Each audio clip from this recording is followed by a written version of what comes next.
சத்தியமா நான் யாரையும் குத்தி காட்டுறேன்னு நினைச்சுக்காதீங்க.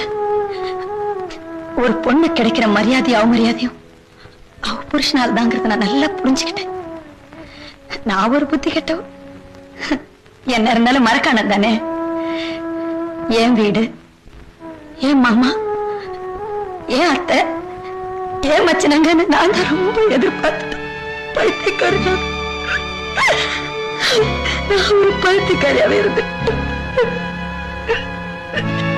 கூட்டு குடும்பங்கிறது ஒரு நல்ல பூ மாதிரி. அதை கசக்கிட்டோம், அப்புறம் மோந்து பார்க்க கூடாது, அசிங்கம். குடும்பங்கிற கண்ணாடி சாடிய கீழே போட்டு உடைச்சிட்டோம், அப்புறம் அது ஒட்டாது. நல்ல காலம் சாமி.